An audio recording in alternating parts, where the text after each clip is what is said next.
Hello everyone, আসসালামু আলাইকুম। কেমন আছেন সবাই? আশা করি সবাই ভালো আছেন।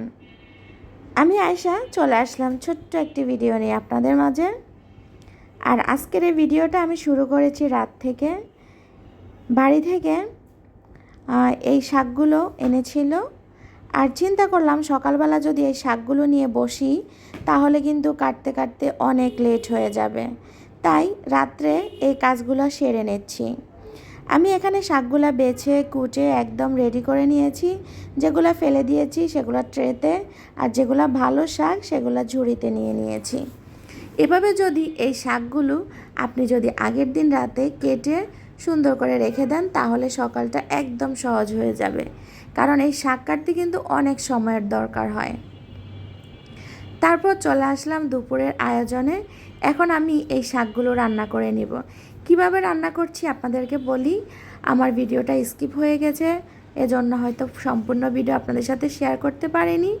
আমি একটা পাতিলে পেঁয়াজ আর পরিমাণ মতো তেল দিয়ে তারপর পেঁয়াজ কুচি দিয়ে দিয়েছি। তারপর আদা রসুন বাটা, জিরা, ধনিয়া, হলুদ মরিচ দিয়ে আমি মশলাটাকে কষিয়ে তারপর দেশি যে পুঁটি শুটকিটা আমার মা দিয়েছিলেন সেটা আমি একটু ভিজিয়ে তারপর ব্লেন্ড করেছিলাম যেন কাঁটাটা যেন না লাগে। তাই এই ব্লেন্ড করা শুটকি কিন্তু এখানে দিয়ে আমি ভালোভাবে কষিয়ে নিয়েছি যেন শুটকির কোনো একটা গন্ধ না থাকে। তারপর শাকগুলোর সাথে আমি 2টা আলু কুচি করে দিয়েছিলাম, কারণ এভাবে আলু কুচি করে দিলে কিন্তু খুব মজা লাগে খেতে। আর এখন কিন্তু আমি এই শাকগুলোকে আলুর সাথে এবং মশলার সাথে ভালো করে মিক্স করে নেব। আর একটু পরে আমার ভালোভাবে কষানো হয়ে গেলে আমি অন্য পাশে চুলায় কিন্তু গরম পানি করে নিয়েছি। সেখান থেকে চায়ের কাপে 2 কাপ পানি দিয়ে আমার রান্নাটা কমপ্লিট করে ফেলবো। আর এখন অন্য পাশে আমি কিন্তু মাছগুলো ভেজে নিচ্ছি। যেহেতু শুধু শুটকি রান্না করেছি, বাচ্চারা তো খেতে পারবে না। তা এখন আমি এখানে মাছগুলো ভেজে নিয়ে কাঁচা কলা দিয়ে রুই মাছ দিয়ে রান্না করব। বাসায় দেখলাম যে 3টা কাঁচা কলা আছে, তাই সেই সাথে আলু দিয়ে দিলাম, না হলে তো সারাটা দিন যাবে না। তাই আমরা মেয়েরা যদি একটু বুদ্ধি খাটিয়ে রান্না করে ফেলি তাহলে কিন্তু আমাদের খরচটাও নিজেদের সীমিতের মধ্যেই থাকে, আর এভাবে রান্না করলে কিন্তু খেতেও ভালো লাগে। আমি এখানে কাঁচা কলাটা বসিয়ে দিচ্ছি, আর মশলাটা কিন্তু ভালোভাবে কষিয়ে নিয়ে তারপর কাঁচা কলাগুলো দিয়ে দিয়েছি। এবার ভালোভাবে কষানো হতে থাকুক।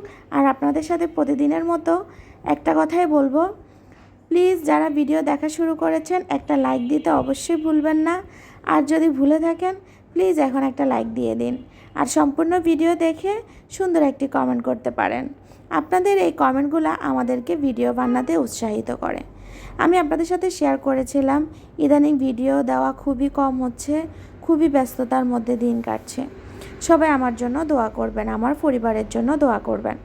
আর এখানে আমি কিন্তু কলাগুলোকে কষানোর জন্য চায়ের কাপে 1 কাপ পানি দিয়ে দিয়েছি যেন ভালোভাবে কলাগুলো কষিয়ে যায়। আর এখানে দেখছি আমার মেয়েরা ড্রেসিং টেবিল থেকে সব কিছু বের করে সুন্দরভাবে গুছিয়ে নিচ্ছে। আর মেয়েরা হচ্ছে খুব গোছানো, তাই ওরা এখন থেকে ওদেরকে আমি গোছানো শেখাচ্ছি। কারণ একটা সময় ওরা সংসার জীবনে পা দিবে, তখন কিন্তু অনেক কিছু শেখার থাকবে। তাই এখন থেকে যদি কিছু কিছু জিনিস শিখে রাখে তাহলে কিন্তু পরবর্তীতে তাদের জন্য সহজ হবে। তাই তারা তাদের চুলের কাটা, বিভিন্ন হেয়ার ব্যান্ডগুলা, ব্রেসলাইট সব কিছু গুছিয়ে নিচ্ছে। বাচ্চাদের জন্য কিন্তু এই শিক্ষাগুলো অনেক কাজে আসে।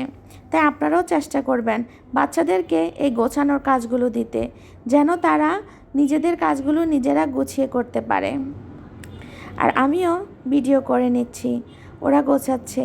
মেয়েদের কত কিছু লাগে দেখেন, কত রকমের হেয়ার ব্যান্ড, চুলের কাটা, চুলের ক্লিপ, হাতের ব্রেসলাইট, কত রকমের তারা ব্যবহার করছে। আমিও আমার মেয়েদের শখগুলো সবসময় পূরণ করে দেওয়ার চেষ্টা করি, কারণ মেয়েদের জীবনটা হচ্ছে অন্যরকম। একজন ভালো হাজব্যান্ড পাওয়া হচ্ছে লটারির মতো। যদি আপনি লটারিতে জিতে যান তাহলে আপনার জীবনটা খুবই সুন্দর হবে। আর যদি আপনি লটারিতে হেরে যান তাহলে আপনাদের জীবনটা কিন্তু খুবই খারাপ হবে। তাই আমি সবসময় চিন্তা করি মেয়েদের শখগুলো পূরণ করার। জানি না ওদের ভাগ্যে কী আছে, আল্লাহ হয়তো ভালো জানেন। আমি চেষ্টা করি আমার মেয়েদের শখগুলো পূরণ করার জন্য। তারপর চলে আসলাম আমার রান্নার কাজে। এখন কলাগুলো প্রায় সিদ্ধ হয়ে গেছে, তাই আমি মাছ দিয়ে দিয়েছি। এখন আমি এ পর্যায়ে ধনিয়া পাতা দিয়ে দিব। কলাতে ধনিয়া পাতা না দিলে কেন জানি ভালো লাগে না, তাই আমি সবসময় চেষ্টা করি ধনিয়া পাতা যখনই বাসায় থাকে ধনিয়া পাতা দেওয়ার জন্য। কেন জানি ধনিয়া পাতা দিলে রান্নার কালারটাই সুন্দর হয়ে যায়। আর মেয়েদের জীবনটাই হচ্ছে কেমন যেন, কাজ তো থাকবেই, কিন্তু একজন ভালো স্বামী কিন্তু অনেক কিছু। আর এখানে আবার চলে আসলাম ওদের কাছে। ওদের প্রায় গোছানো হয়ে গেছে, এখন বক্স করে করে ড্রেসিং টেবিলে রেখে দিবে। আর এইগুলো ভিডিও করে আমি আপনাদের সাথে শেয়ার করেছি, কারণ মেয়েদের গোছানো শিখতে হয়। আর সেটা যদি সে তার পরিবার থেকে শিখে, তাহলে কিন্তু তার ভবিষ্যতের কাজগুলো সহজ হয়ে যায়। তাই যে কোনো মেয়েরই এই ছোটোখাটো কাজগুলো শিখে রাখা দরকার। আপনারা কি বলেন? আপনাদের সাথে সুন্দর একটি ভিডিও শেয়ার করলাম। আপনাদের কেমন লেগেছে অবশ্যই কমেন্টে বলবেন কিন্তু। ভালো থাকবেন সবাই। আল্লাহ হাফেজ।